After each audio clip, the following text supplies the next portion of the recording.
Setiap daerah pasti memiliki tokoh penting yang dianggap memiliki jasa terhadap daerahnya.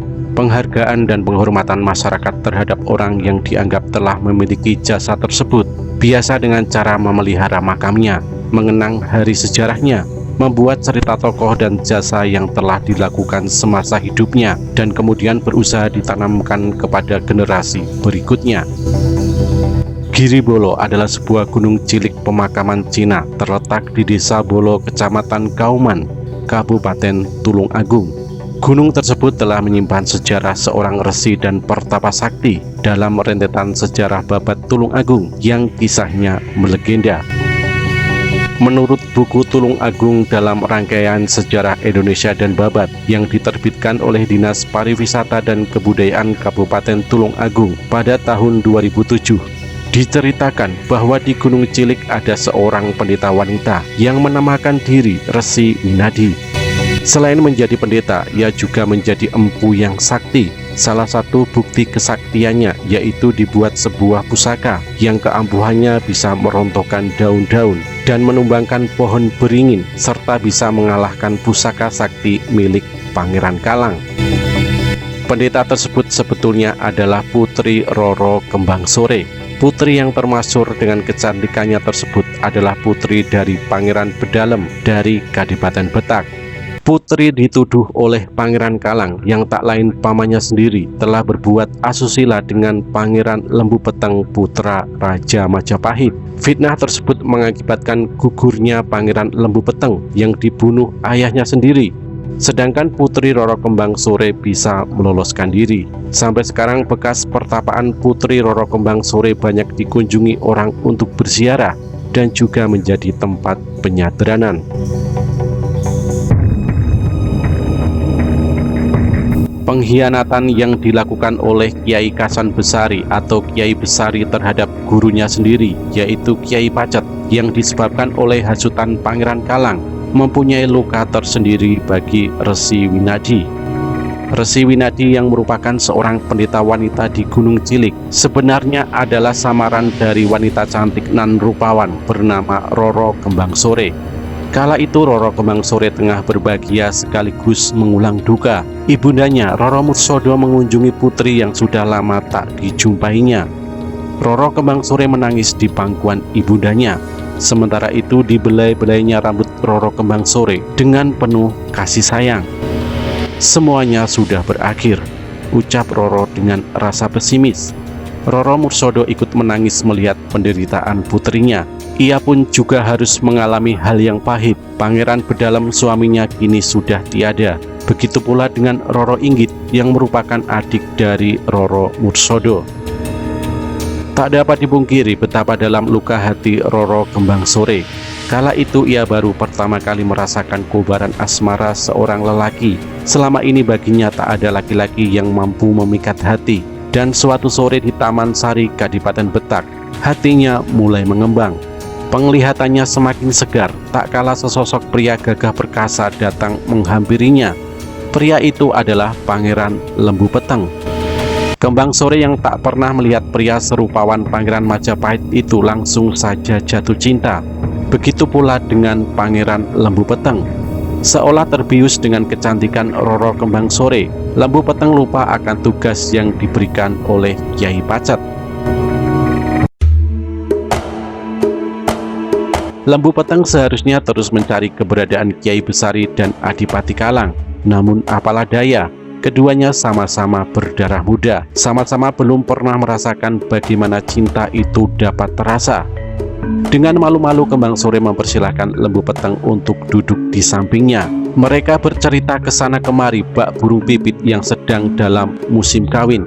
Tampak sangat lekat dan seperti sudah mengenal sangat lama. Tak kala tatapan mata telah saling bertemu, Lembu Peteng yang tak mau kehilangan wanita secantik Kembang Sore tiba-tiba merengkuhnya. Kembang Sore terkejut, tapi ia hanya bisa diam malu-malu. Dipejamkan matanya sembari merasakan kehangatan yang diberikan Pangeran Lembu Peteng. Mereka sudah tenggelam dalam kemesraan.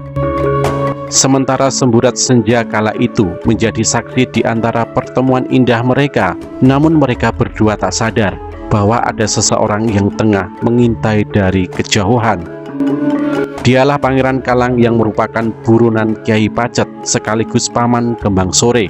Kyai Besari tengah bersembunyi di Ringin Pitu, sedangkan Roro Kembang Sore lupa bahwasanya tadi Pangeran Kalang meminta tempat persembunyian padanya. Skandal Roro Kembang Sore dan Pangeran Lembu Peteng lantas dilaporkan kepada ayah Kembang Sore, yang tak lain tak bukan adalah Pangeran Bedalem. Pangeran Bedalem begitu murka mengetahui ada skandal yang menyangkut putrinya tersebut. Apalagi itu dilakukan oleh temannya seperguruan saat masih berguru pada Kyai Pacet. Dan terjadilah perang antara Pangeran Lembu Peteng dan Pangeran Bedalem. Peperangan sengit yang terjadi belum membuahkan hasil yang berarti. Pangeran Lembu Peteng langsung saja membawa Roro Kembang Sore untuk lari. Mereka berdua berhasil lolos. Akan tetapi Pangeran Bedalem tidak berhenti untuk terus mengejar. Hingga suatu waktu dalam pengejaran mereka, Kembang Sore tak henti-hentinya bergelayut kepada Pangeran Lembu Peteng. Lembu Peteng berusaha meyakinkan Kembang Sore bahwasanya ia akan segera membawa wanita yang ia cintai itu pergi menuju kerajaan Majapahit. Kembang Sore memiliki firasat yang tajam. Sebagai wanita ia pasti dapat merasakan adanya suatu hal yang tidak baik menimpa mereka berdua. Kembang Sore tak mampu menahan linangan air matanya. Hatinya begitu sakit jika percintaan pertamanya harus mengalami hal seperti ini. Tidakkah ayahnya memahami bahwa ini adalah saat bagi Kembang Sore untuk tumbuh dewasa dan mencari pendamping? Namun keadaan tak akan pernah memahami. Kala pasangan yang tengah dimabuk cinta itu beristirahat di tepi sungai, datanglah Kyai Besari dan Pangeran Bedalem. Seketika dibunuhnya Pangeran Lembu Peteng dan jenazahnya dibuang ke sungai. Kembang Sore yang menyaksikan pembunuhan itu secara langsung merasa ngilu. Hatinya seperti tersayat-sayat pisau. Firasatnya yang tajam itu benar. Pangeran Bedalem mencoba untuk mengajaknya kembali. Kembang Sore tidak mau. Ia merasa sangat benci dengan ayahnya sendiri. Kemudian ia memilih untuk melarikan diri. Roro Kembang Sore terus berlari hingga akhirnya ia merasa lelah. Dia berhenti di sebuah desa yang bernama Desa Dadapan. Di sanalah Kembang Sore bertemu dengan Mbok Rondo Dadapan. Mbok Rondo mengizinkan Roro Kembang Sore untuk tinggal di rumahnya. Di sana Mbok Rondo juga memiliki seorang putra yang bernama Joko Budu. Dasarnya lelaki yang selalu tak tahan bila mana melihat kecantikan wanita. Joko Budu akhirnya terpikat dengan Roro Kembang Sore. Berulang kali Joko Budu menyatakan perasaannya untuk memperistri Roro Kembang Sore, namun ditolak. Akhirnya karena terus-menerus mendesak, Kembang Sore mengajukan permintaan agar Joko Budu menjalani topo bisu di gunung dekat desa tersebut. Sementara itu Roro Kembang Sore pergi ke Gunung Cilik. Maka ketika Mbok Rondo Dadapan pulang dan tidak mendapati keduanya di rumah, ia merasa kebingungan. Ia mencari ke sana kemari hingga menemukan Joko Budu yang tengah duduk termenung menghadap ke barat. Mbok Rondo memanggil-manggil Joko Budu, namun tak digubris oleh anaknya. Akhirnya Mbok Rondo mengumpat kalau Joko Budu itu hanya diam saja seperti batu. Kala itu petir langsung menyambar-nyambar dan langit berubah menjadi gelap. Joko Budu seketika berubah menjadi batu. Mbok Rondo menyesali perkataannya. Akhirnya gunung di desa itu memiliki nama, yaitu Gunung Budek. Resi Winadi yang bergelayut di pangkuan ibunya terbangun. Roro Mursodo prihatin dengan kondisi putrinya. Namun Resi Winadi tampak begitu tegar. Ia bertingkah janggal, senyum tetapi sinis.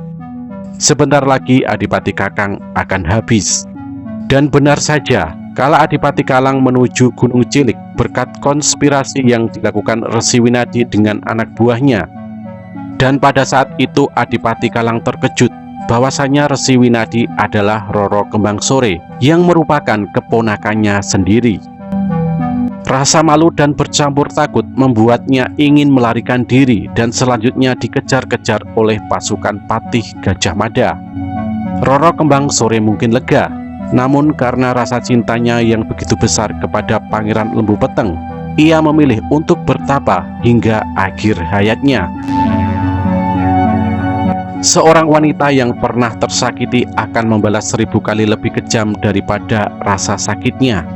Dan Adipati Kalang pun tewas dengan tubuh tercincang-cincang oleh pasukan Patih Gajah Mada yang saat itu masih bernama Perwira Mada.